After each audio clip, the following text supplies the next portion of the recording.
Terry, Hunter, glad you guys came on. Tell us about the business here. You started it about how many years ago? Well, we actually started the business in 2008. We had tables at the gun shows for several years. And during that time, we started coming up with the idea of opening our own gun store with a gun range. We went through several different ideas and iterations of what we wanted to do, and finally landed on this idea that we have here. You guys started out teaching out of the back of your house, Yes. arranged in the backyard. Right. How many years did you do that? From 2008 till probably about 2023, 23. Over that time period, we've had right at 3,000 students that have come through our classes. So how long did it take for you to decide you're going to open this business? Because you built this building. This is a brand new building. Right. We actually started out, we were planning on building a gun range in town, in the city limits. In someone else's building. Right. And ran into a lot of issues with that. Couldn't find the building that would work right. We started looking at the cost of doing it there because we were going to have to buy the land, buy the building or lease it, and then to renovate that building to make it into what we needed to be. It's not cost effective at all. We were just actually sitting around the dinner table one evening talking about it. We said, you know what, we're sitting on 100 acres here. We're not that far from the city anymore. I mean, it's 15 minutes from here to the Walmart. I said, hey, let's cut out 2.5, 3 acres of our property, make it commercial property, and build it on our property out here. And so we started moving forward. Now, what's your background? You were in law enforcement. Right. My wife and I both 20-year law enforcement veterans. Okay, so you were not in this business prior. No. So how did you do your research to know that you wanted to do this? Well, the police department we worked at, they had an indoor gun range for the officers to use. And I was real good friends with the officer that ran that range. And I was always interested in it. And he told me and taught me a lot of things about it and how they work and everything, what you have to do. And then any opportunity that we had to go visit a gun range, we'd go visit it. If we were out of town, on vacation, whatever, we'd find the nearest gun ranges and we'd go see them. All over the country? All over the place. About how many gun ranges would you say did you visit? Gosh, probably close to 40. Really? Yeah. 35, 40. Yeah. The majority of the places we went to, the operators, the owners of the place, we told them what we were doing. They said, man, it's a great idea. Whatever you do this, don't do this. If we had to do over again, we would do this different. And we took notes on all of that. So when you were designing this place, that had to have been pretty tough. Mm-hmm. I mean, how did y'all finally come up with this is it? Once we decided to do it here on our property, we had a really good idea of the size we wanted to go with. 10 lanes is what we wanted to fit in here. So you start there and work your way back to the front of the store. We said, okay, we want a nice patio area, which is where we are now. Where we are now. We decided to do this because we make this available to people that want to do like private parties. They can rent this in the gun range and of course our classroom as well. We just had to start coming up with dimensions and ideas on sizes. How big do we think this needed to be, that?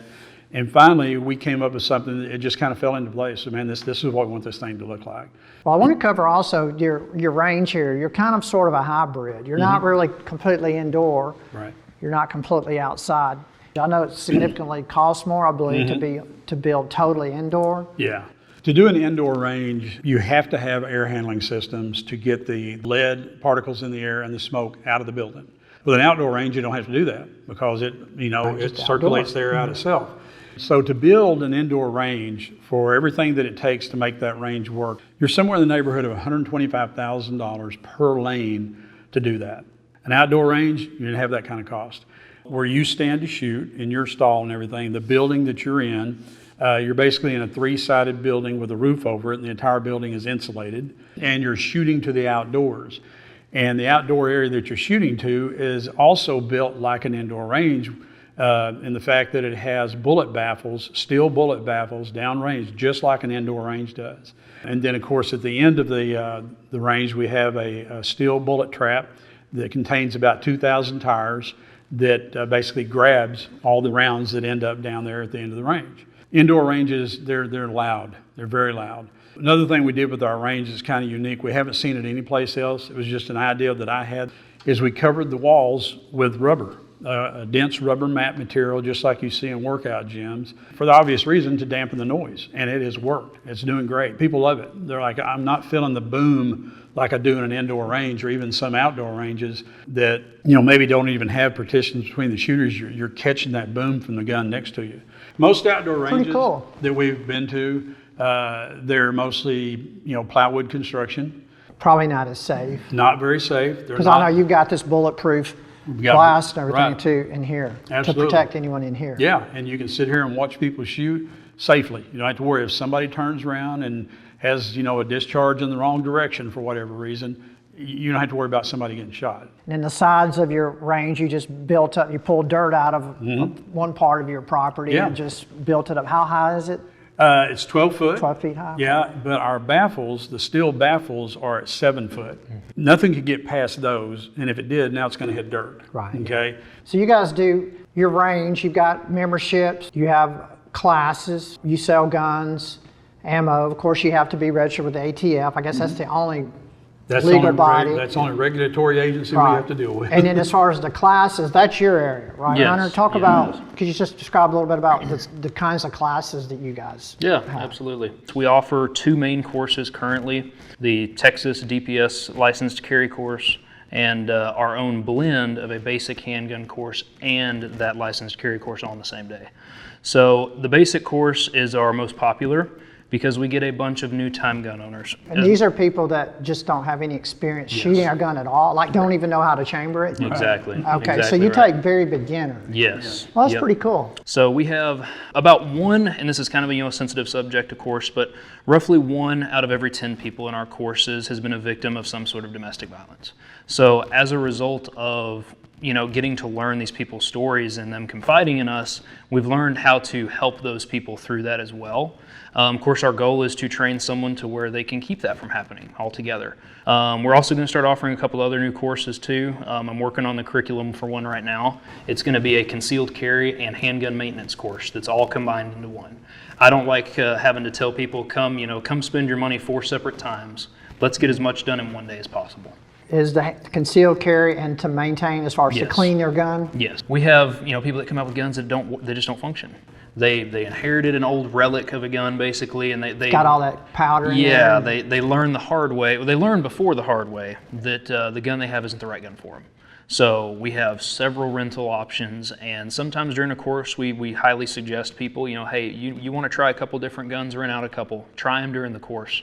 You can do that in a course that is not regulated like the DPS course is. Okay. So my courses, we have at least 2 instructors that are watching over everyone, especially with new shooters. You got 10 new shooters on the line, there has to be eyeballs on everybody. But we're really excited, for the courses we have coming up. So you guys, pistol range. You can shoot a shotgun here, but it's, you said buckshot only? And slugs. And slugs. No rifle yet, or can you shoot rifles here? We allow, of course, rifles that shoot pistol calibers. We also allow subsonic ammo and frangible ammo, which we sell. The reason for that is because the steel that is downrange is not really rated for high-powered rifle rounds.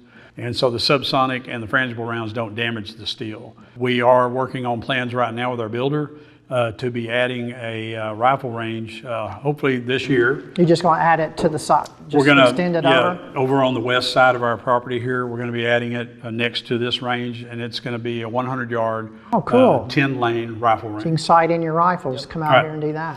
It's going to be built almost identical to this, with the exception of the steel that's downrange, of course, will be heavier ballistic steel, what they call AR 500 steel, so it can handle those high-powered rounds if it should get struck. Another thing that our builder has engineered a way to be able to suspend that steel without having the post, so it'll be just clear open all the way down. Also, the shooting stalls will have benches that you sit at. Oh, that you got to have that. Yeah. And the patio area behind it is actually going to be quite a bit smaller than this because it's just going to be more of a waiting area for people to go in and shoot. And then in addition to that, we're actually going to have a really nice gunsmith shop in that building as well. So how did you come up with the name Shooters Texas, number 1, and number 2, did you have other ideas? Well, when we originally started out in the business, we came up with I don't even remember exactly how we did. We came up with the original name was Shooters Shotgun Shack. is what we call I ourselves. kind of like that. Yeah, people thought it was a really catchy name, so that's what we used for quite some time when we were working the gun shows and all. We were somewhere and we saw a range that had a similar way that they did it, where they incorporated the name of the state into their name, and I can't recall what it was now. It wasn't Texas, it was a different state. Yeah, I don't remember either. and I said, man, I like that idea. And I said, well, you know, how about we just shorten this whole thing up? And then we got thinking about that idea, incorporating, and said, Shooters, Texas. I mean, it sounds like it's its own place.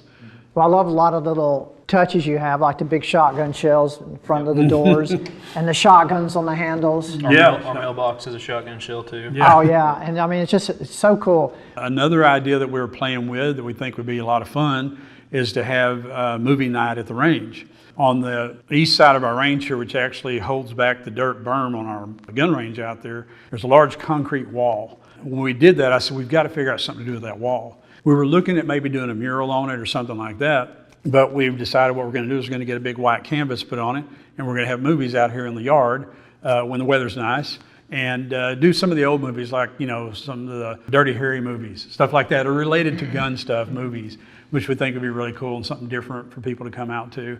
Because I don't think any gun ranges that I know of in the Dallas-Fort Worth area has anything like that. It's just gun range, gun cells, and, Right. you know, other, you know, accessories. Yeah. Another thing that we're doing, you know, we're trying to get that 20-something group of people into shooting sports and interested in coming out and learning about firearms and all this. How are you going about attracting those young people and finding them? I guess through Logan's marketing and social media? Social media is where we're getting that group of people from. I mean, that's where they get their information. You've got to have somebody that can handle dealing with your social media stuff. That takes a lot of time. Oh yeah, people don't realize just how right. much time that takes. Yeah, and coming up with ideas on how are we going to promote this? How are we going to put this out there?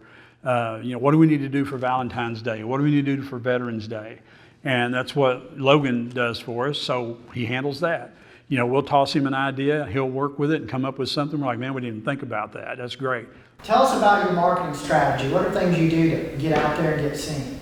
Yeah, so the first thing I do usually is like promote the classes and everything, and usually I make a flyer for it in like Canva or something simple. The flyers don't usually take very long, it takes about, I don't know, an hour to make a flyer, and I usually post it on Instagram, X, or Facebook, all those places. I'm going to be doing some YouTube stuff pretty soon, starting our YouTube channel and getting all that started. We're going to be looking for that. Yeah. So you're going to be doing videos, a lot of like small snippet instruction type videos, as well as other promotional type stuff, I guess? Yeah, I think the majority of the stuff we're going to be doing is like product reviews and some other tests, testing different guns on different things and testing the products to see, you know, which one's better than a different product and all that kind of stuff.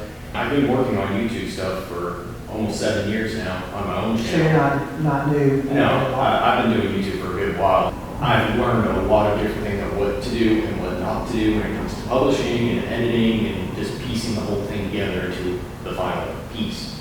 Well, just real quick, one question I have is, as far as the marketing, since you've been doing the marketing here, have you done some things wrong and something that you learned and go, well, that's not working, I need to do this? I've mainly done that for my personal stuff. I've learned it all through that. Oh, okay, so you pretty much already made all the mistakes before you came up. Because I'm just curious, what mistakes would you tell someone to, well, avoid this and try this? Definitely on the YouTube side of things, there are so many factors on if a video will work or not.